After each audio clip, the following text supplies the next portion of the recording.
Hello all, Seriously's here with another base tour video. Today we are in Eissentam, the 10th galaxy.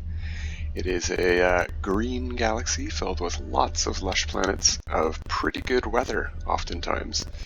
Unfortunately this one, which is very pretty, nice wine-colored grass, teal seas and green skies, it does have storms. Occasional, but they're there. But I chose this place to build my floating gardens hotel. And that is right over here.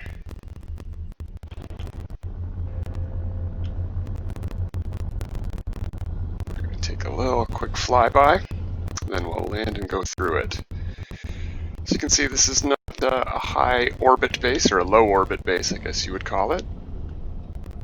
I decided not to do that because I didn't want to build this resort on a dead world.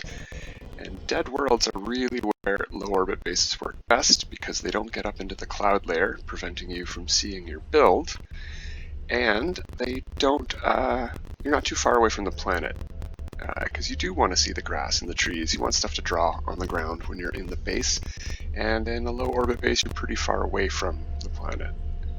So you don't really see the details, which again doesn't matter in a low orbit base because you're there to see the stars. So this is just a floating hotel. It's a little bit above the ground. We have some EM power things as anti-grav engines, representational of course, they don't actually hold it up. And then beneath the hotel proper we have the arboretum, or the gardens. Lots of plants growing here, also floating off the ground. And if we take a quick look, we can see that the base computer is on the ground. Oh, and I'm crashing. I didn't plant it up in the sky, so if you get that weird glitch where you teleport to your base and you end up base computer instead of the teleporter terminus, you might end up on the ground, but it's not that big of a deal. You can, even with the lowest jetpack, get up to the garden area, and there is a short-range teleporter to get up to the hotel from there. So here we are, the hotel landing pad, and this is basically what we see. We have 5 stories of living space, and the ground floor, I guess, is not any hotel rooms. That's of all of our terminals for our technicians. That's where the teleport terminus is. We have a 6th floor underneath that's hanging down, and that is the storage access. And I guess technically we have a 7th floor up top with a maintenance area and a satellite dish. And we got the HVAC units up here, keeping everybody cool all throughout the building. Some flags and statues as decoration.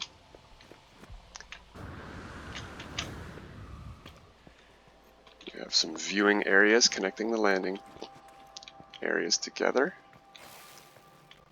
Walk from one to the other without falling to your death. There are walkways here as well, but you can see that I'm using some of these to bridge the visual gap, but they don't block you from walking straight through them. But you can get a pretty nice view of the gardens from here. Alright, so before we check out those gardens, let's go through the main area here. Each of these ground rooms has the technician terminals in it. We got the construction, the overseer, and the scientist here, along with a signal booster, some shields, and a trade terminal. You might notice when you put a galactic trade terminal in the corner of a cuboid room like this, it sort of floats in the air, it doesn't connect to the wall. So a little trick I like to do is putting in one of these lamps first in the right spot, and then you can phase the two together and it looks like it's on a little stand instead of just floating there. One last thing, I guess I could have showed you in that room, we have access to the middle from here, and each of these rooms has access to the bottom floor, the basement storage area. Bit of a obscured view down here with the polarized windows, but you get to see the EM generators used as anti-grav engines holding up the landing pads. Alright, let's pop back up through the secret floors. Oh, and yeah, you do get invisible ladder syndrome sometimes when you make secret floors. Oh, and my floor panel deleted. I don't know if the complexity is too high at this base, but some of my pieces are deleting. I can show you on the opposite side.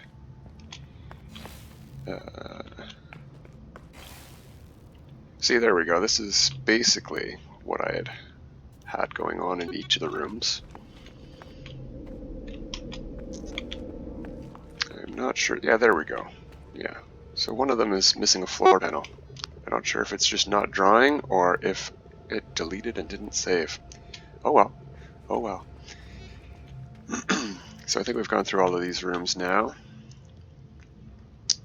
Got some refiners, production area, we have food processors, nutrient processors, and all of the terminus stations. Now this area here is made of small cuboid rooms, and as far as I know, I was the person to discover this. I don't see a lot of people doing a lot of experimentations, but I managed to make a stairway out of small cuboid rooms, and you can actually place stairs in a small cuboid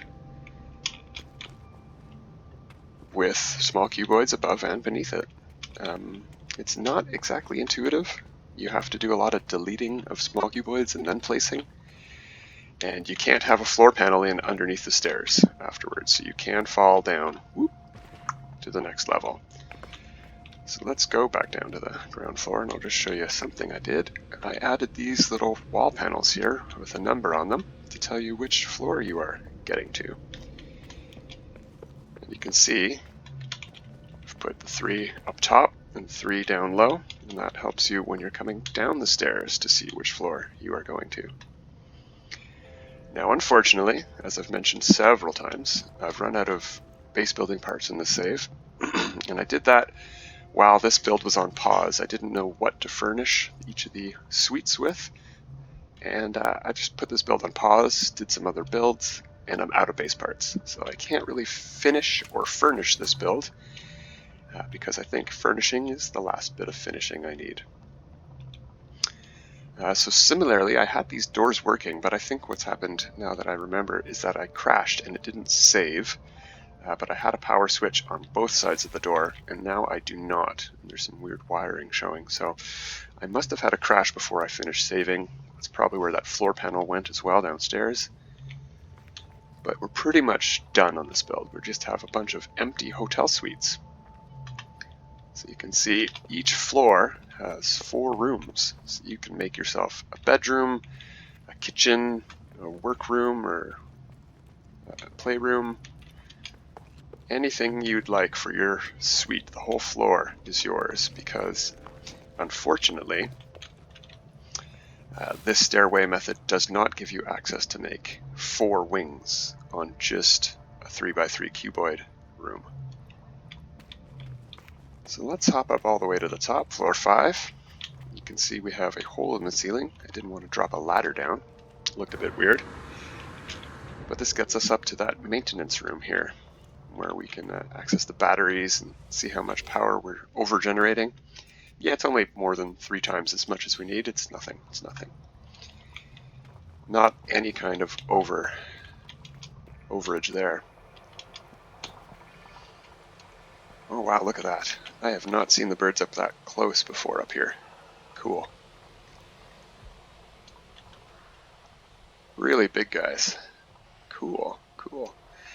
Alright, well, it's getting to be night. That might be a good time to take a look at the gardens. There's a lot of hollow doors down there that look really neat at night. So let's avoid the secret staircase. That ladder will grab you when you're walking by it. We do have a save beacon here too, if you need to. I mostly put it there because I like how it looks when it opens up. It's got that neat Earth-like globe glowing in it. So I like to activate that as a little bit of decoration. Alright, let's hop downstairs. Boop! I don't want to jinx it, but I'm glad we haven't had a storm so far. So here we end up in a small cuboid room. It looks like we don't have much to go on. There's just some balconies here and some stairways down to a gap below the ground. But if you look up, these little catch-alls are where you gotta go. So we hop up here, and we're up. This is the only spot on the platform you should be able to fall through, and those should catch you. So that's how you get back down as well. As you can see, all of these doors glow into each other, and it makes a neat little pattern when you're looking at it, or when you're running through it, especially at night.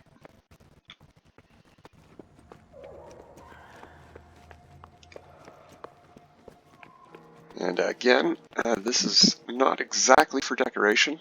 The idea is that it's a decorative arboretum, but there are enough plants here to do, I believe, 14 of each device, stasis devices and fusion igniters. I can't remember exactly the correct count that I made. I haven't done any of the gases or minerals at this base, even though there is access to copper and nitrogen within range. Again, I ran out of base parts. I believe there's oxygen out in the water too. And we are built directly on top of a power hotspot. And that's why we don't need any connectors of wires going from this section on the ground up to the hotel proper up there. And I do like this angle of looking up at it, if we can get the grass out of the way.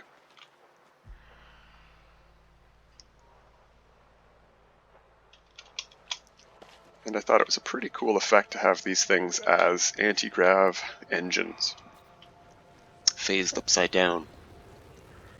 And all of them do provide power. These ones out at the edge don't provide as much, obviously, but you can see I've got quite a few phased together here.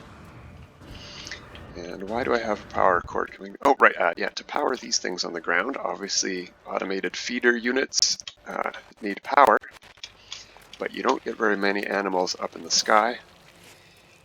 So I put these down on the base, and I just extended that power cord to look like it's coming straight out of the engine there. So that's pretty much all we have here for the Rises Floating Garden Hotel. Again, I'd like more base parts so that I could finish the build completely and get each of those rooms furnished with bedrooms and all of that nifty stuff that you expect in a place that you would live, or at least pay to visit for an extended time.